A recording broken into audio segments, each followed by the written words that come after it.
फिर से आप सभी का हार्दिक स्वागत, वंदन, अभिनंदन है दोस्तों। हम कर रहे थे, आप देख पा रहे होंगे आपके स्क्रीन पे है जो है कि देखिएगा, केंद्रीय विद्यालय संगठन पीजीटी 2016 का ये प्रश्न पत्र है जो परीक्षा में आया हुआ है।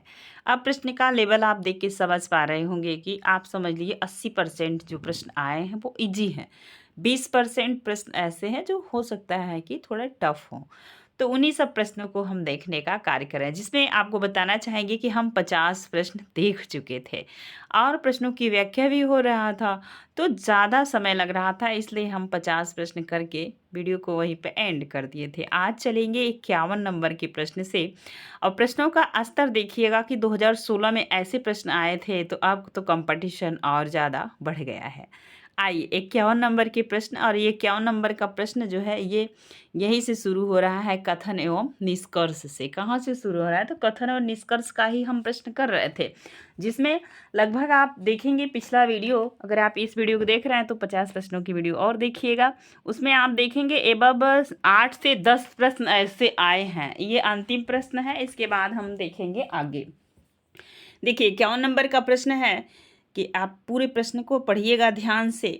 इन सब प्रश्नों को समझने की ज़रूरत होती है। इतिहास और वर्तमान की पारंपरिकता में प्रसाद के नाटक अतीतकालीन उत्कर्ष का दर्शन है। इसीलिए इतिहास के गड़े मुर्दे उखाड़ कर उन्होंने आज़ादी की लड़ाई लड़ने वाले भारतीय जनता को भ्रमित किया है। तो क्या ये बात आपको सही लग रही है? पहले ए पढ़िएगा, इसके बाद बी पढ़िएगा।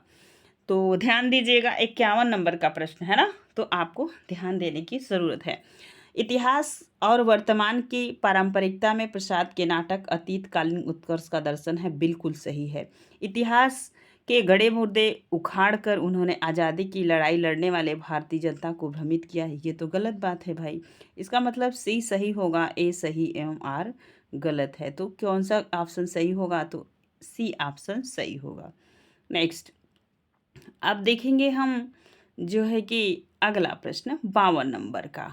52 नंबर का प्रश्न देखिएगा जो आपके स्क्रीन पे है। स्थापना है कायिक अभिनय द्वारा अवस्था की अनुकृति को नाटक कहते हैं। भरत के नाट्यशास्त्र में वर्णित अनुभाव विधान इसकी पुष्टि करता है।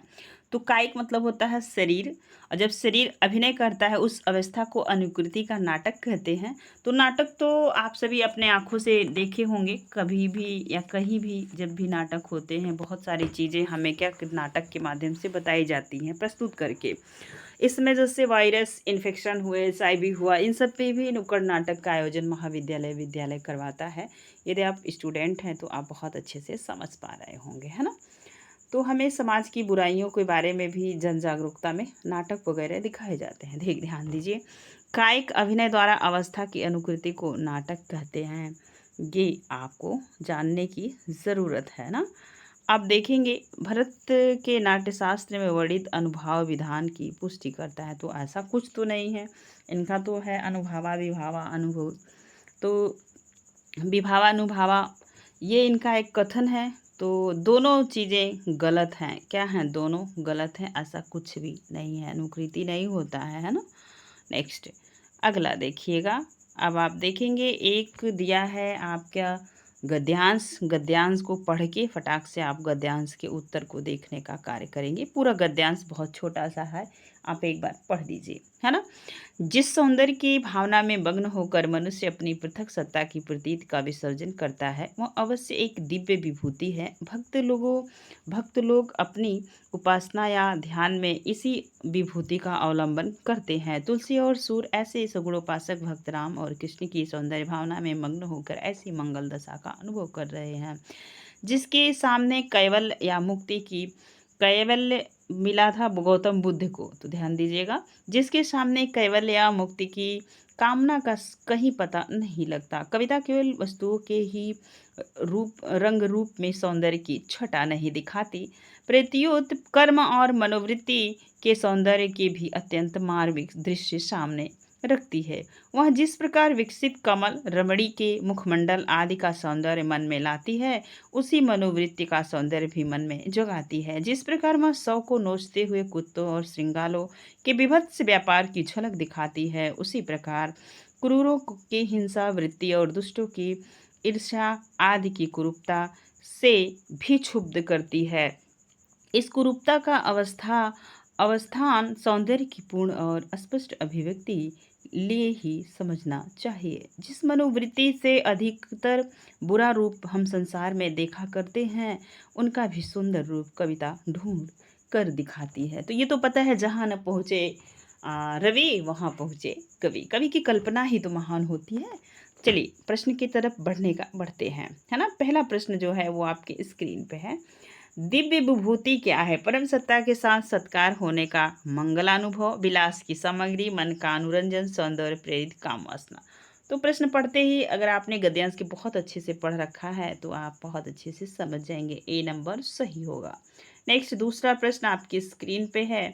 कविता की दृष्टि में सौंदर्य कहाँ है? कविता की दृष्टि में सौंदर्य कहाँ है? तो कहाँ है सौंदर्य? मन की वृत्ति में, हिंसा और कुरूपता में, लोकमंगल पुरुष कठोर उदार कर्म में, और रूप में जगत में। तो सी नंबर सही होगा। लोक मंगल मतलब दुनिया का मंगल हो। जैसे आप इसको समझने का प्रयास कीजिए। तुलसीदास जी हैं, उन्होंने स्वानुभूति के लिए रामचरितमानस की रचना की, लेकिन वो वही रचना उनकी वो आज हर हिंदू घर में विराजमान है। हर अच्छे कार्यों में उसका पाठ होता है। बस इतने से समझ जाइएगा। नेक्स्ट है प्रश्न 55 नंबर का। सौंदर्य भावना में तल्लीन मनुष्य क्या करता है? मनोरंजन करता है, अहं का विसर्जन करता है, सुख प्राप्त करता है, निवैयक्तिकता की स्थिति में अंतर सत्ता से तदाकार करता है। सौंदर्य में तल्लीन मनुष्य क्या करता है? 55 नंबर के प्रश्न का आप उत्तर दीजिएगा। तो निर्वैयक्तिकता की स्थिति में अंतर सत्ता से तदकार करता है, बातचीत करता है ना। नेक्स्ट अगला प्रश्न है 56 नंबर का। उपासना में भक्त क्या अनुभव करता है? जब वो आप कभी पूजा करते हैं, उपासना करते हैं, तो भक्त क्या अनुभव करता है? पृथक सत्ता से की प्रतीति, पृथक सत्ता की प्रतीति का विसर्जन, सुख का अनुभव, मुक्ति और कैवल्य का अनुभव। 56 नंबर के प्रश्न को इजी ध्यान से प्रश्न पूछे गए। तो पृथक सत्ता की प्रतीति का विसर्जन करता है ना। आगे चलें, नेक्स्ट प्रश्न की तरफ देखिएगा। एक अगला प्रश्न है 57 नंबर का। हिंसा और क्रोध में सौंदर्य कैसे होते हैं?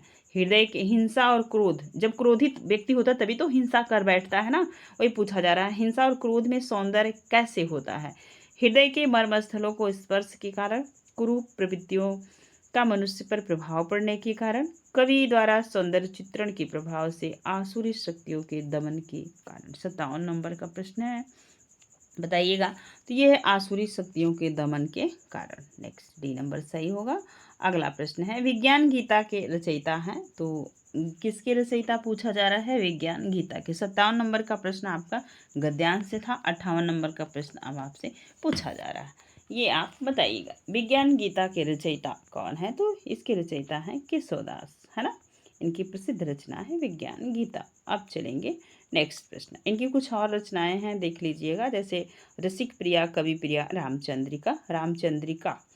ठीक है, आगे चलिए। हाँ, मीराबाई, ये बहुत बार प्रश्न पूछा जाता है। मीराबाई की उपासना पद्धति किस प्रकार की थी? तो उपासना पद्धति इनकी कैसी? तुलसीदास की पद्धति दास्य भावना की थी, और मीराबाई की माधुर्य थी। कैसी थी? माधुर्य थी। नेक्स्ट देखिएगा।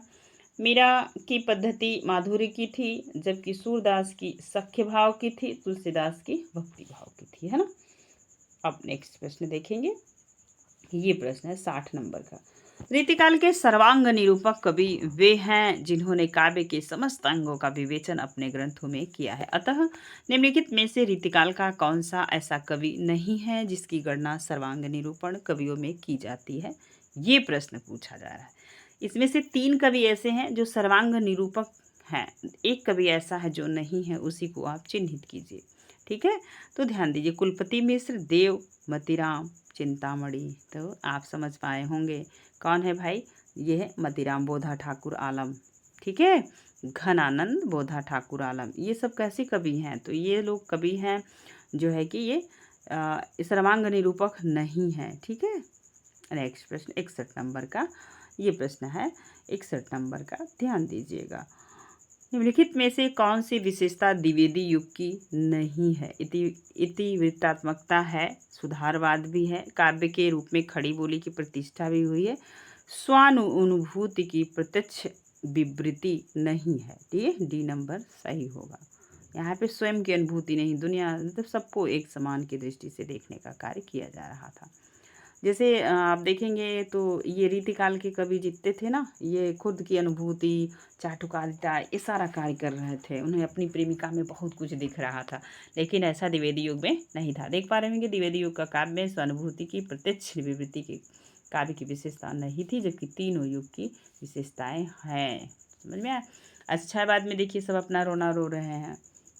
जिस दिन देखे वे सुकुम गई सुबीती बहार, अब अली रही गुलाब में अपत कटीली डार। यह प्रसिद्ध दोहा किस कवि का? दोहा आप बहुत पढ़े होंगे, लेकिन इस प्रश्न को पढ़ने पे आपको कैसा लग रहा है ना, समझ पा रहे होंगे। तो यह किसका है? रसलीन का, कवि ग्वाल का, बिहारी का, भिखारीदास का। तो यह बिहारी जी का है, सी नंबर सही होगा। ध्यान दीजिए, ये बिहारी का प्रसिद्ध दोहा है। नेक्स्ट प्रश्न है आपकी स्क्रीन पे। निम्नलिखित में से कौन सा भारतेंदु हरिश्चंद्र का मौलिक नाटक नहीं है? अब आप समझ गए होंगे। ठीक है, प्रेम जो है कि बताइए 63 नंबर के प्रश्न में कौन सा नहीं है? तो ये प्रेम योगिनी है, चंद्रावली ये भी है। ये सब मौलिक नाटक हैं। पाखंड विडंबन मौलिक नाटक नहीं है। क्या है? पाखंड विडंबन मौलिक नाटक नहीं है, डी नंबर सही होगा। ये कैसा है? तो ये अनुदित नाटक है। ठीक है, और ये कहाँ से आया है? तो यह है भारतेंदु ने संस्कृत कवि श्री कृष्ण के नाटक प्रबोध चंद्रोदय का पाखंड विडंबन नाम से हिंदी में अनुवाद किया है। प्रेम योगिनी, विस्मय, मौसमधम और चंद्रावली मौलिक नाटक है। अब देखिए अगला प्रश्न। अगला प्रश्न है 64 नंबर का। निम्नलिखित में से कौन सा गीत काव्य की विशेषता नहीं है? संगीतात्मकता, कोमलकांत पदावली, वस्तु व्यापार वर्णन, स्वानुभूति की अभिव्यक्ति। 64 नंबर के प्रश्न का आप लोग उत्तर दीजिएगा, थोड़ा जल्दी जल्दी, है ना। जो भी प्रश्न आपको नहीं समझ में आता उसे आप क्या करेंगे, उसे ध्यान से देखेंगे और उसे रोक के वीडियो देखिएगा, है ना। जल्दबाजी नहीं है कोई। तो आप बताइए, स्वानुभूति में विशेषता है, महादेवी वर्मा को आपने पढ़ा होगा। तो वस्तु व्यापार जो है ये नहीं है। समझ पा रहे हैं आप? चलिए आगे चलते हैं, नोट कर लीजिए क्या क्या इसकी विशेषता है। आप देख रहे हैं संगीतात्मकता, कोमलकांत पदावली, स्वानुभूति की अभिव्यक्ति। ठीक है, गीत काव्य की विशेषताएं है। अब देखिए, ये अच्छा प्रश्न है आपकी स्क्रीन पे। छायावाद के संदर्भ में कौन सा कथन असत्य है? असत्य कथन बहुत पूछा जा रहा है ना। देखिए, छायावादी काव्य में व्यक्तिगत प्रणय की भावभूमि करुणा से लेकर आनंद तक फैली हुई है। अभिव्यंजना की दृष्टि से अभिधात्मक शैली की प्रधानता छायावादी काव्य की विशेषता है। छायावाद प्रेम, सौंदर्य और यौवन की कविता है। छायावाद काव्य में अनुभूति की प्रधानता के कारण उसे स्थूल के प्रति सूक्ष्म का विद्रोह माना गया है। तो ये नगेंद्र माने हैं। कौन माना है? नगेंद्र जी, है ना, याद रखिएगा। तो पूछा जा रहा है असत्य कथन कौन सा है? ये प्रश्न अच्छा है ना, ध्यान दीजिए। तो आप देखे होंगे ये क्या है? क्या अभिव्यंजना की दृष्टि से अभिधात्मक शैली की प्रधानता छायावादी काव्य की प्रमुख विशेषता है। ये है? नहीं है। आगे चले, बाकी तीनों चीज है, बी नंबर सही होगा। नेक्स्ट प्रश्न है, ध्यान दीजिए। किस काव्य ग्रंथ की भूमिका में सुमित्रा नंदन पंत ने भाषा, अलंकार, छंद, शब्द, भाव का सामंजस्य पर विचार व्यक्त किया है? अच्छा प्रश्न है, सोच के उत्तर दीजिएगा। युगांत, लोकायतन, वीणा, पल्लव। तो किस में किया है? तो ये पल्लव में किया है। क्या किया है? पल्लव में किया है। इसी को छायावाद का मैनिफेस्टो कहा जाता है। ठीक, आगे चलें। नेक्स्ट प्रश्न, लोकायतन आप सभी को पता है 1964 ईस्वी में इसका प्रकाशन हुआ है और यह महात्मा गांधी के जीवन पर। युगांत में छायावाद का अंत दिखाया गया, मतलब युगांत से ही छायावाद का अंत माना जाता है। ठीक, आगे चलिए। नेक्स्ट प्रश्न है, निम्नलिखित रचनाओं में से किस रचना के काव्य नायक राम है? तो संशय की एक रात, रसमरथी, कनुप्रिया और विष्णुप्रिया और कनुप्रिया। अच्छा प्रश्न है, देख पा रहे होंगे। तो इस संशय की एक रात में राम की विशेषताएं है, नायक राम है ना। देखिए, संशय की एक रात जो है नरेश मेहता की रचना है। इसके नायक राम है। राम कथा पर आधारित है। रश्मिरथी दिनकर की रचना है। विष्णुप्रिया मैथिली शरण गुप्त की है। कानुप्रिया धर्मवीर भारती की रचना है ना। आगे चलें, अगला प्रश्न है। नेक्स्ट प्रश्न आप देखिएगा, आपके स्क्रीन पे आ चुका है। 68 नंबर का प्रश्न है। निम्नलिखित में से कौन सी रचना धर्मवीर भारती की नहीं है? ठेले पर हिमालय, आत्मजयी, अंधा योग। ये जो है कि देख पाए होंगे, आत्मजयी किसका है? तो ये बार बार मिलाने वाले, यूजीसी नेट में मिलाने वाले में आता है। अब 7 गीत और वर्ष, ये दोनों तो इन्हीं का है। इसका प्रकाशन 1955 ईस्वी में हुआ है ना। ठेले पर हिमालय आप देख रहे हैं। तो नहीं पूछा, आत्मजयी कुंवर का है। किसका है? तो देखिए कुंवर नारायण जी का है। ठीक है, आगे चलें। निराला के बारे में कुछ इम्पोर्टेंट प्रश्न है आपके समक्ष। प्रश्न को छोटा करते हैं, ध्यान दीजिए। हाँ, आ चुका है। निराला के बारे में निम्नलिखित में से कौन सा कथन सही है? कविताओं में भारतीय परंपरा और गौरवशाली मूल्यों का अभाव है। तो गलत बात है भाई। अभावों की तीव्र एवं मर्मांतर व्यथा कहीं भी व्यक्त नहीं हुई है। क्यों नहीं हुई है? पत्थर तोड़ती में। कविता में आध्यात्मिकता और रहस्यवादी भावना के दर्शन होते हैं। अधिकांश रचनाएं पौराणिक आख्यानों पर केंद्रित है। पूछा जा रहा है कौन सा कथन सही है 69 नंबर के प्रश्न में। अब छाटिए आप लोग भाई, बताइए तो कौन सा कथन सही है। ठीक है, कथन सही पूछा गया है आपसे। कविता में आध्यात्मिक और रहस्यवादी भावना के दर्शन होते हैं। बाकी अधिकांश रचनाएं जरूरी नहीं है सब पौराणिक कथा पे हुआ। तोड़ती पत्थर, इलाहाबाद की पथ पर, ये कहाँ पे है? 69 नंबर का प्रश्न है। आप समझ गए होंगे आप सभी। आगे चलते हैं। दर्शन होते हैं, है ना, सोचने पर आप विवश होते हैं। नेक्स्ट प्रश्न है, अगला प्रश्न आपके स्क्रीन पे 70 नंबर का। काव्य में लोकमंगल की अवधारणा के स्थापन कौन है? आचार्य नंदुलारे वाजपेयी, हजारी प्रसाद द्विवेदी, शांतिप्रिय द्विवेदी, आचार्य रामचंद्र शुक्ल। 70 नंबर का प्रश्न है। ये शुक्ल जी से पहला प्रश्न आ गया है ना। आचार्य रामचंद्र शुक्ल, डी नंबर सही होगा। नेक्स्ट आगे चलते हैं। पुष्टि मार्ग की स्थापना किसने की? तो पुष्टि मार्ग की स्थापना किसने की? तो ये पुष्टि मार्ग की स्थापना 71 नंबर के प्रश्न का उत्तर दीजिए। वल्लभाचार्य, शंकराचार्य, रामानुजाचार्य, माध्वाचार्य। तो आप सभी को पता है कि वल्लभाचार्य ने किया था पुष्टि मार्ग की स्थापना। ठीक, आगे चलें। और इन्हीं ने जो है, वल्लभाचार्य ने ही सूरदास को पुष्टि मार्ग का जहाज कहा था। ठीक है, ये प्रश्न पूछा जाता है। दुख ही जीवन की कथा रही, क्या कहूँ आज जो नहीं कही, उपरयुक्त पंक्ति किसकी है? तो आप सभी को पता है कि सरोज स्मृति में निराला जी ने कहा था। और इजी प्रश्न है, बार बार पूछा जाने वाला। ठीक है, नेक्स्ट प्रश्न अच्छा प्रश्न है आपकी स्क्रीन पे। देखिए, दशरथ सोते हूँ लोक बखाना, राम नाम को मरम न आना। उपरोक्त पंक्ति किसने कही थी? तो राम शब्द से आप तुरंत जाएंगे तुलसीदास पे, लेकिन नहीं, यहाँ पे जो है कबीरदास होगा। सी नंबर सही होगा, है ना। ध्यान देना है, तभी तो प्रश्न पूछा जा रहा है। और सबसे पहले देखिए रखा है, आप ध्यान देंगे। रैदास, रैदास किस धारा एवं शाखा के कवि थे? सगुण कृष्ण भक्ति शाखा, निर्गुण ज्ञानश्री शाखा, निर्गुण धारा प्रेमाश्री का शाखा, सगुण धारा राम भक्ति शाखा। तो ये निर्गुण के थे। कहाँ के थे? 74 नंबर में आप याद रखिएगा। निर्गुण धारा के ज्ञानश्री शाखा के कवि थे। बी नंबर सही होगा। ठीक, नेक्स्ट अब आप देख लीजिएगा।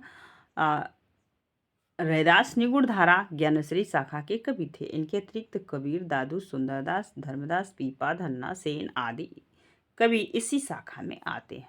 निर्गुण धारा के प्रेमाश्रयी शाखा के प्रमुख कवि जायसी है ना। नेक्स्ट, अब जायसी से ही प्रश्न आ गया। निम्नलिखित में से कौन सी रचना मलिक मोहम्मद जायसी की नहीं है? तो बताइए। ये है इनका अखरावट, आखिरी कलाम, पद्मावत। ये नागमती बिरह क्या पूछा जा रहा है आपसे, देख रहे हैं आप कैसा ही जो है कि इसका बाइंडिंग देखिए प्रश्न का। तो नागमती बिरह तो जायसी की रचना है। नागमती वियोग खंड है, ये देख रहे हैं। डी नंबर सही होगा। नेक्स्ट आप ध्यान दीजिएगा। नागमती बिरह जायसी की रचना नहीं है, अपितु यह पद्मावत का एक खंड है। जबकि अखरावट, आखिरी कलाम, पद्मावत जायसी की रचनाएं है। नेक्स्ट प्रश्न है, आचार्य रामचंद्र शुक्ल ने गोस्वामी तुलसीदास द्वारा रचित ग्रंथों की संख्या 12 मानी है। जब इनका आप साहित्य ग्रंथ पढ़ेंगे तो 12 में कौन कौन है? 12 ध्यान दीजिएगा। रामचरितमानस, गीतावली, दोहावली, कवितावली और प्रणय पत्रिका, बर्वे रामायण और पार्वती मंगल, जानकी मंगल, वैराग्य संदीपनी और ये कृष्ण गीतावली, रामलला नेछू, रामाज्ञा प्रश्न। आप याद रखेंगे एक चीज़ यहाँ पे, वली वली वली, ठीक है।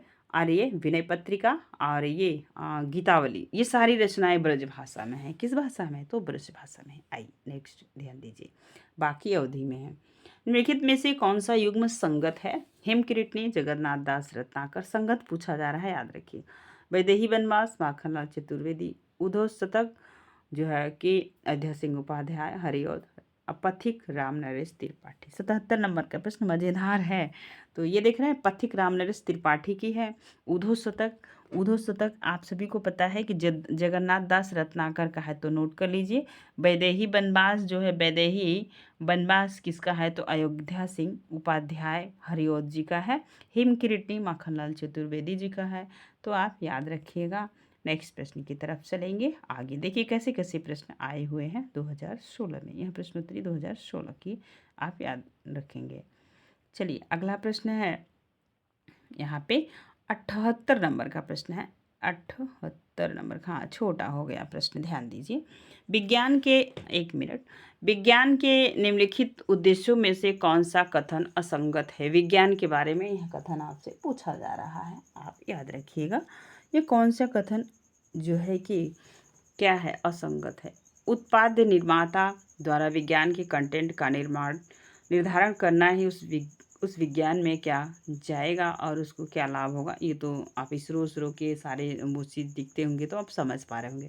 विज्ञापन द्वारा उत्पाद का प्रचार प्रसार ताकि लक्षित उपभोक्ता का ध्यान आकर्षित किया जाए, ये भी होता है। यहाँ पे असंगत पूछा है। उत्पाद की खूबियों को आम उपभोक्ता तथा निःशुल्क पहुँचाना, यही तो लोग नहीं करते हैं, अच्छे कस्टमर को फंसा लेते हैं। देखिए, वर्गीकृत उपभोक्ता के अनुसार विक्रय के लक्ष्यों को निर्धारित करना, ये भी है। डिस्काउंट दे देंगे, बहुत सारी चीज़ें कर देते हैं। तो विज्ञापन में आप देखते होंगे ये धमाका वो धमाका मचा रहता है, लेकिन निःशुल्क उत्पाद की खूबियों को आम जनता, आम उपभोक्ता तक निःशुल्क पहुंचाना, कभी कोई निःशुल्क कुछ नहीं देता, सब अपना मार्जिन निकाल लेते हैं ना, यही गलत है, बाकी सब सही है, ध्यान दीजिए। अगला प्रश्न है 79 नंबर का। निम्नलिखित में से कौन सा युग्म संगत है? हिंदी साहित्य की भूमिका, काव्य और कला तथा निबंध, जयशंकर प्रसाद। हिंदी काव्यधारा, नामवर सिंह। दूसरी परंपरा की खोज, हजारी प्रसाद द्विवेदी। तो यहाँ पे पूछा जा रहा है कौन सा संगत है, युग्म संगत है? काव्य और कला तथा अन्य निबंध। 79 नंबर के प्रश्न में आप याद रखेंगे हिंदी साहित्य की भूमिका हजारी प्रसाद द्विवेदी का है, ठीक है। तो ये गलत हो गया। काव्य और कला तथा निबंध ये किसका है? तो जयशंकर प्रसाद का है, बी नंबर आंसर होगा। और हिंदी काव्यधारा नामवर सिंह का नहीं है, राहुल संकीर्तन का। दूसरी परंपरा की खोज एचपीडी का नहीं है, ये किसका है? तो ये नामवर सिंह का है। आगे चले, नेक्स्ट देख लीजिएगा। अगला प्रश्न 80 नंबर का प्रश्न है जो आपके स्क्रीन पे है। निम्नलिखित में से कौन सा युग्म असंगत है? हिंदी साहित्य का आलोचनात्मक इतिहास, राम कुमार वर्मा। हिंदी साहित्य का वैज्ञानिक इतिहास, गणपति चंद्रगुप्त। हिंदी साहित्य का दूसरा इतिहास, हजारी प्रसाद द्विवेदी। हिंदी साहित्य का इतिहास, रामचंद्र शुक्ल। यहाँ पे पूछा जा रहा है असंगत, तो ये दूसरा इतिहास किसका है? ये तो बच्चन सिंह का है, तो असंगत कौन हुआ? 80 नंबर में। ऐसे ही प्रश्न को आप करते रहिएगा। आगे चले, नेक्स्ट प्रश्न है 81 नंबर का जो आपके स्क्रीन पे है, ध्यान दीजिएगा। 81 नंबर का प्रश्न है, पूछा जा रहा है युग्म संगत है। क्या पूछा जा रहा है? ग्राम्या, सुमित्रा नंदन पंत। दीपशिखा, सूर्यकांत त्रिपाठी निराला। प्रलय की छाया, महादेवी वर्मा। कुकुरमुत्ता, जयशंकर प्रसाद। सबको पता है कुकुरमुत्ता निराला का है, यहाँ पे ध्यान दीजिए। कुकुरमुत्ता निराला का है, प्रलय की छाया जयशंकर प्रसाद, दीपशिखा महादेवी वर्मा का है। आगे चले, नेक्स्ट प्रश्न है 82 नंबर का। निम्नलिखित में से कौन सा शब्द व्यंजन संधि है? तो परमाणु, शरणार्थी, कारावास, तत्धनलीन, तल्लीन, तत्धन लीन, ठीक है, तल्लीन हो जाएगा, त का ल हो जाएगा, तीसरा पहला का तीसरा, ठीक है, याद रखिएगा। यहाँ पे देखो दिया भी है।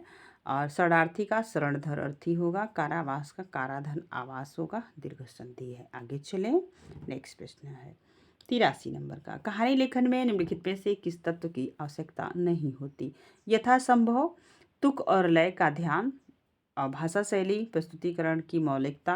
अनुभव और संवेदना की प्राथमिकता, वर्णात्मक और संवाद। तो क्या नहीं नहीं होता है तुक और लय। ठीक है, ये देखिए 83 नंबर के प्रश्न में ए ही इसका जो है कि सही आंसर होगा, ए नंबर। बाकी चीज़ें होती हैं। ठीक, तुक और लय किस में होता है? छंदों में होता है, पदों में होता है, याद रखिएगा। नेक्स्ट प्रश्न है भैया 84 नंबर का, निम्नलिखित में से कौन सा युग्म असंगत है?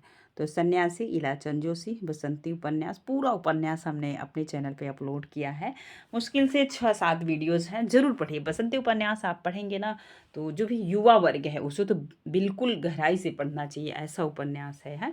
पूरा अपलोड है। आपको बताना चाहेंगे कि यहीं पे उपन्यास की बात आई है तो हम आपको बता दें कि जैनेन्द्र का उपन्यास त्यागपत्र पूरा चैनल पे है, पढ़ लो जाके, बहुत अच्छा है। मानस का हंस है, मानस का हंस है। ठीक है, ये पूरा पढ़ लीजिए जाके आप। और आपके साथ त्यागपत्र होगा, मानस का हंस हो गया, और ये बसंती। ये तीनों उपन्यास बहुत मस्त हैं और हर बार परीक्षा में एक प्रश्न यहाँ से तय होता है। ठीक, आगे चले। नेक्स्ट प्रश्न यहाँ पे देखिएगा, पूछा जा रहा था असंगत है तो इलाचन जोशी का है, विसंती भीष्म भी ये भी है, आवारा मसीहा विष्णु प्रभाकर की जीवनी है। तो टोटल 14 साल UPHSC में प्रश्न पूछा गया था, कितने साल लगे थे? तो 14 साल लगे थे, है ना। अगर आप UPHSC की तैयारी करते हैं तो आप बहुत सारे कंटेंट चैनल पे उपलब्ध हैं, आप ध्यान दीजिएगा। ठीक, देखिए असंगत पूछा जा रहा है तो ये चित्ररेखा किसका है? तो भगवती चरण वर्मा का है। बाकी सभी सही है। शब्दार्थों सहितो काव्यम भामा की उक्ति है, बहुत बार पूछी जाती है। ठीक है, आगे चलें, नेक्स्ट प्रश्न की तरफ चलेंगे। अगला प्रश्न जो आपके स्क्रीन पे आ चुका है, जिन शब्दों के एक से अधिक वाच्यार्थ हो सकते हैं उसे क्या कहते हैं? तो अनेकार्थी कहेंगे। नेक्स्ट आगे चलेंगे।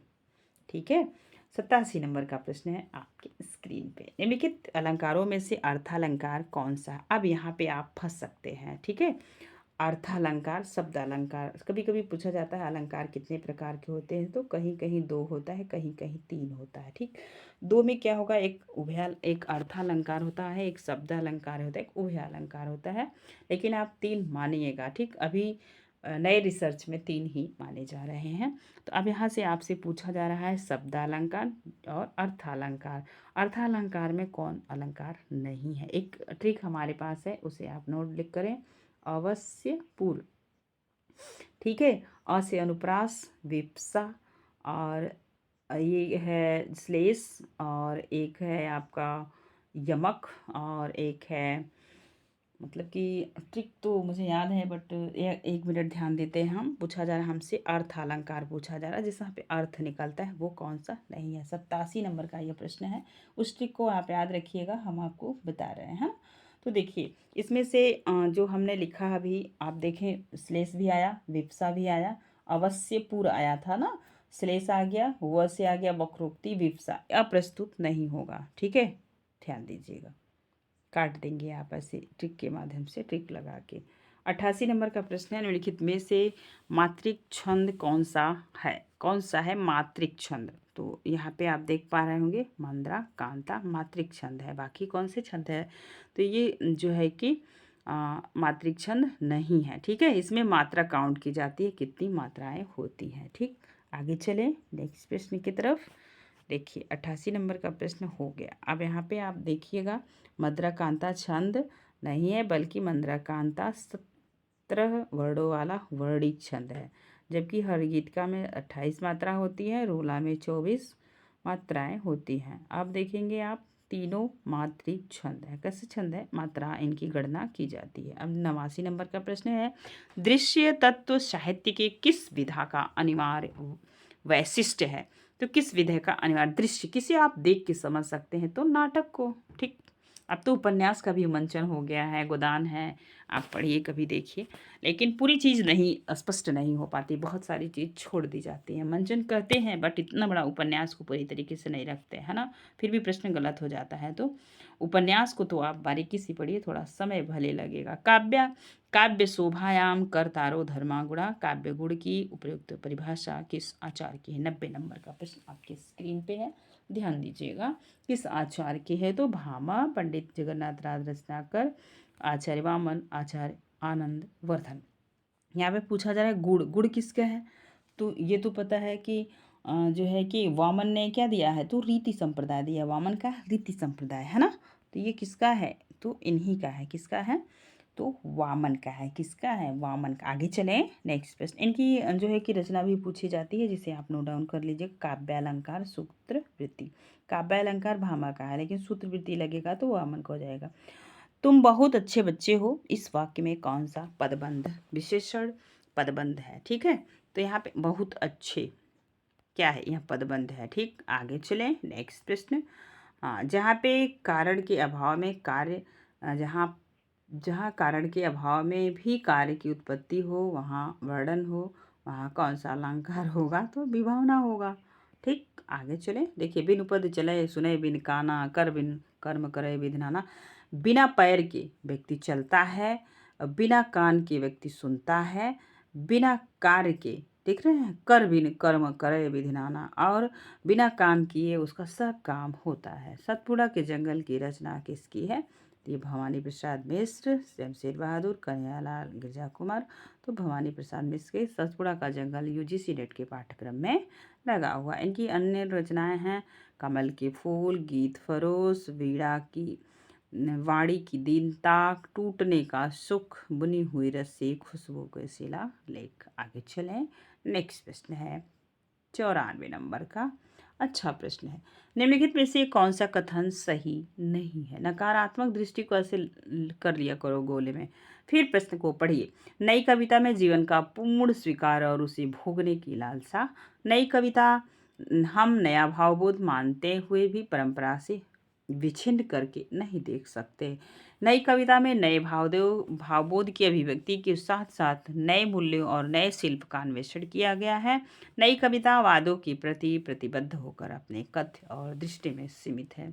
अच्छा प्रश्न है, हो सकता है आपको परेशान कर रहा हो, याद रखिएगा। नहीं है तो ये है, नई कविता वादों के प्रति प्रतिबद्ध होकर अपने कथ्य की दृष्टि में सीमित है। सीमित नहीं, बढ़ रही है ना, ध्यान दीजिए। आगे चलते हैं, अगला प्रश्न अब आएगा 95 नंबर का। ये है अगला प्रश्न आपके स्क्रीन पे। निम्नलिखित में से कौन सी काव्यकृति महादेवी वर्मा की है, पूछा जा रहा। तो ये बताओ, निशीथ, सांध्य गीत, गीत गुंज, स्वर्णधूलि। तो ये बी नंबर सही होगा। ठीक, आगे चलें, नेक्स्ट। इनकी रचना निशीथ किसका है, राम कुमार वर्मा का है। गीत गुंज सोनकांत त्रिपाठी निराला जी का है। और स्वर्णधूलि सुमित्रा नंदन पंत का है। अब चल रहे हैं हम अगले प्रश्न की तरफ, ध्यान दीजिएगा। खड़ी बोली का प्रथम महाकाव्य तो प्रिय प्रवास है। प्रिय प्रवास से बहुत बार प्रश्न पूछा जाता है। खड़ी बोली का प्रथम महाकाव्य माना जाता है। प्रिय प्रवास के रचनाकार हरिऔध जी है, जबकि साकेत मिथिलेश्वर गुप्त का है। लोकायतन सुमित्रा नंदन पंत का है। कामायनी जयशंकर प्रसाद के। आगे चलें, नेक्स्ट अगला प्रश्न है, याद रखेंगे। निम्नलिखित में से किस कवि का संबंध प्रयोगवाद से नहीं है, तो ये प्रश्न आपसे पूछा जा रहा है। इसकी भी ट्रिक हमने पिछले वीडियो में बताया था, तो उसी ट्रिक को आप यहाँ फॉलो कीजिए। तो अगर मन प्रभु, तो ये नागार्जुन इसमें प्रयोगवाद में नहीं आते। कौन कौन आता है इसे आप देख लीजिएगा, ठीक है, ध्यान दीजिए। हिंदी गद्य के उद्भव काल में संस्कृत निष्ठ हिंदी का पक्ष किसने लिया, ये प्रश्न अच्छा है। तो राजा शिव प्रसाद सितारे हिंद, ईश्वर चंद्र विद्यासागर, गंगा प्रसाद शुक्ल, राजा लक्ष्मण सिंह। ठीक है, राजा लक्ष्मण सिंह ने लिया था। अच्छा प्रश्न है। और आज का पूरा प्रश्न होने वाला है 99 नंबर का प्रश्न है। 1800 ईस्वी में फोर्ट विलियम कॉलेज की स्थापना किसने की, तो जॉन ग्रेस वेलेजली ने की थी। ठीक है, वेलेजली ने की थी। ये क्या थे, तो इनके बारे में पढ़ लीजिए। 1800 ईस्वी में फोर्ट विलियम कॉलेज की स्थापना लॉर्ड, पूरा नाम इनका वेलेजली ही हम जानते हैं, लेकिन लॉर्ड मार्किवस वेलेजली ने किया था। जबकि जॉन बैवर्थविक गिलक्राइस्ट इस कॉलेज के प्रिंसिपल मतलब प्राचार्य थे। लल्लूलाल सदल मिश्र दोनों इस कॉलेज की भाषा मुंशी थे। ठीक है, दोनों लोगों का नाम आप अच्छे से याद करके रखिएगा। 100 नंबर का प्रश्न है। और आज का अंतिम प्रश्न, निम्नलिखित में से किस ऐतिहासिक नाटक की रचना भारतेंदु युग के नाटककार श्रीनिवास दास ने की थी, तो अमर राठौर, संयुक्ता स्वयंवर, महाराणा प्रताप, नील देवी। तो ये हैं आपके पता, ध्यान दीजिएगा, संयोगिता स्वयंवर। इन किसका है? तो लाला श्रीनिवास दास का है। लाला श्रीनिवास दास कैसे नाटककार है? तो संयुक्ता इनका कैसा नाटककार है? तो ये नाटक है तो ऐतिहासिक है।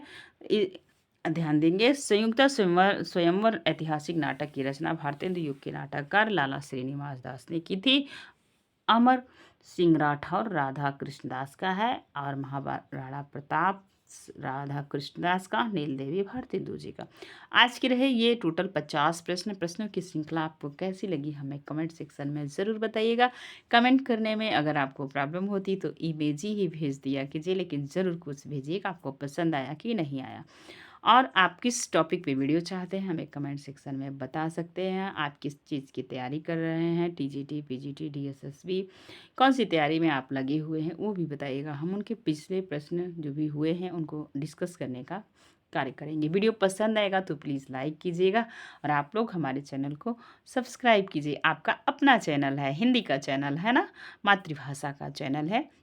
ध्यान रखिएगा दोस्तों, एक लाइक और एक प्यारा सा कमेंट जरूर छोड़िएगा। धन्यवाद।